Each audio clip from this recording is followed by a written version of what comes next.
Hello, and welcome back to A Four Life. I'm Marie.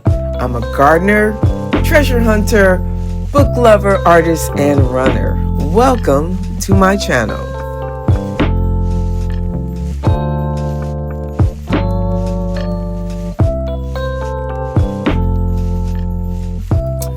As I was on my way to work, this morning in my office, I showed my husband what my plan was for my office. I've had this plan ever since we bought this house, but it could never, become a realization. But I'm at the point now where I'm going to have to make it a realization. But with that being said, I need to complete some projects that have not been completed. I don't want to start a new project and I have old projects that are not done. So I am letting you know this to all of my subscribers and anyone who's out there who watches YouTube to keep me accountable. So the projects that I need to complete before I do anything to my office, I have to finish the covers that I'm making for my dining room chairs. If you've noticed in some of my videos, one chair has like a white cover and one is postered. Yeah, I want to cover that up because it doesn't go. So I want to finish that. So that's number one. Number two is I want to finish making the coverlet. I just need to do like the quilting or stitching on it. I'm going to get the proper name for what that is actually called. It's called something, but I'm just going to call it a coverlet for now. I want to finish that. So that's two. Number three is I purchased a high chair that sits in my kitchen, but I don't like the color. I have always wanted a wooden high chair, so when my grandchildren come over, or my younger grandchildren, I have younger grandchildren, and they come stay with us, I want to strip that chair down and I want to refinish it and make it a darker color wood. I'm going to post a picture of what I want my office to look like. I showed it to my husband. He doesn't think that is plausible. I'm like, we can do it, honey. But my husband's always like, hire somebody as opposed to let's do it ourselves. And me, I'm like, let's do it ourselves, or I will do it, just be supportive. So this is my life choice. Remember, I talked about life choices and I talked about goals. So my life choice is I want to complete projects, right? I want to have good follow through on anything that I do, even if it's something that I initiate. Goals that I'm setting to show that I have good follow through. The goals are: one, finish the dining room chairs; two, finish sewing the coverlet; and three, refinish that high chair. I might not do them all in that order because like the coverlet, I don't need to go purchase anything.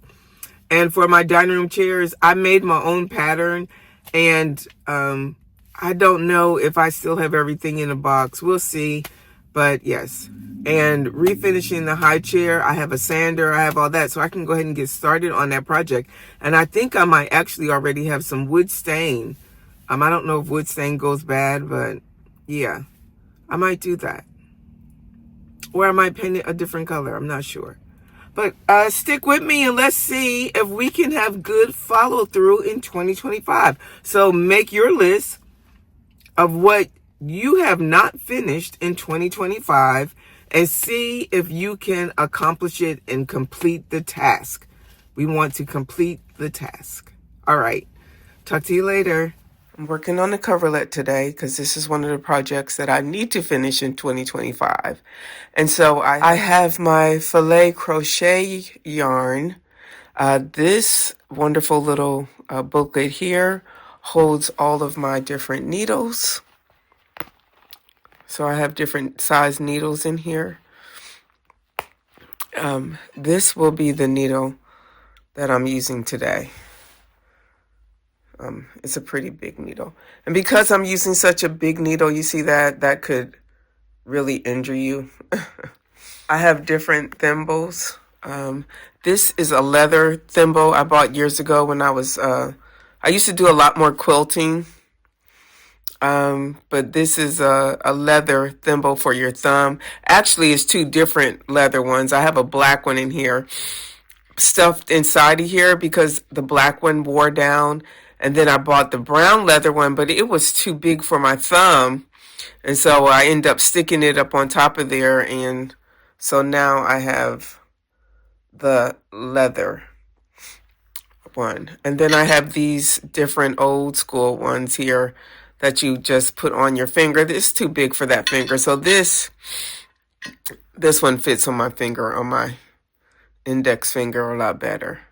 Because sometimes when the thread is too thick to push through, you need something really strong so you're not sticking your finger. Now this is also a thimble.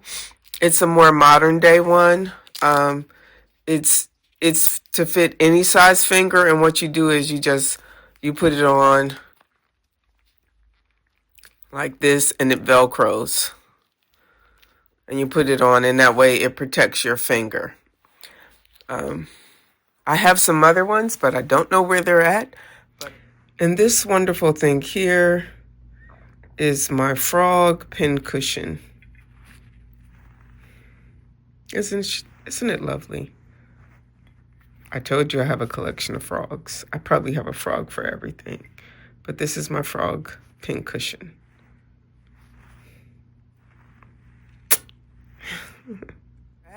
But I'm going to get started on this project because we need to finish this in 2025. And the best way to do that is to go ahead and start and not procrastinate. Join me as I take on the challenge of fulfilling every single one of my DIY projects. There's something incredibly fulfilling about completing a DIY project, isn't there? That sense of pride and accomplishment when you finally get to see your hard work come together. And yet so many of us are guilty of leaving our projects unfinished, gathering dust in the garage or attic. But today I want to talk about the importance of finishing what you started and why it's crucial for your personal satisfaction and mental clarity.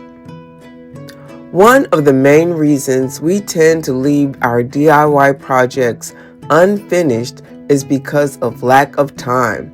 We get busy with work, family, and other commitments, and before we know it, weeks or even months have passed since we last touched our project. Another common obstacle is lack of motivation. We might lose interest in the project or feel like it's just not worth the effort anymore. Sometimes it's a lack of resources that holds us back. We might not have the right tools, materials, or skills to complete the project. And then there's that fear of failure. What if we mess it up or it doesn't turn out as planned? We might also feel overwhelmed by the scale of the project or feel like we've bitten off more than we can chew. Perhaps we're just not sure where to start or how to take the next step forward. Whatever the reason, it's easy to get stuck and leave our projects unfinished. But I want to encourage you to take a closer look at why you started the project in the first place and what you hope to achieve by completing it. So how can we overcome these obstacles and finish our DIY projects? One key strategy is to set realistic goals and prioritize our tasks. Break down the projects into smaller, manageable chunks and focus on one task at a time. This will help you make steady progress and stay motivated. Another important tip is to create a dedicated workspace, free from distractions and interruptions. This will help you stay focused and avoid procrastination.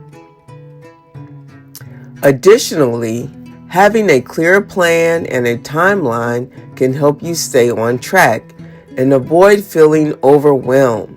You can also consider enlisting the help of a friend or a family member, or seeking guidance from online tutorials or experts in the field. By putting these strategies into place, you will be amazed at how quickly you can make progress and finish your DIY project. I want to share with you my success story from 2024.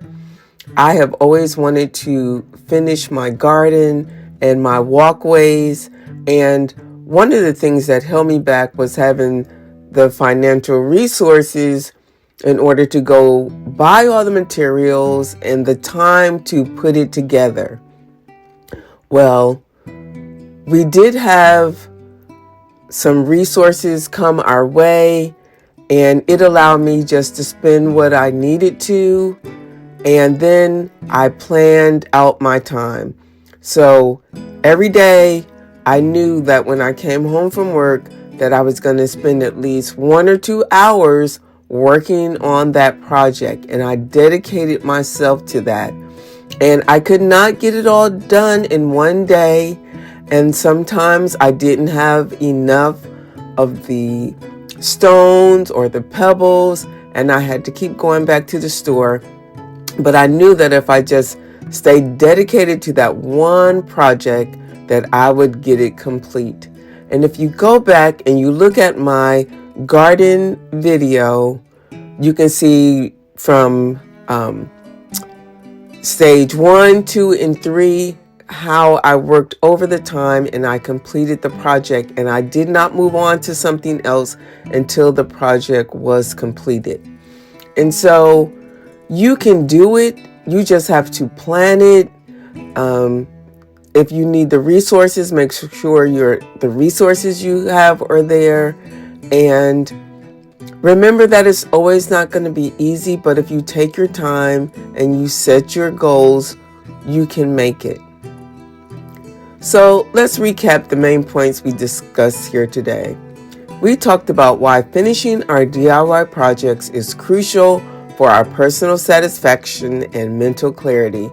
And we've explored some of the common reasons why these projects get left unfinished. We also discussed some practical tips and strategies for overcoming these obstacles and getting our projects back on track.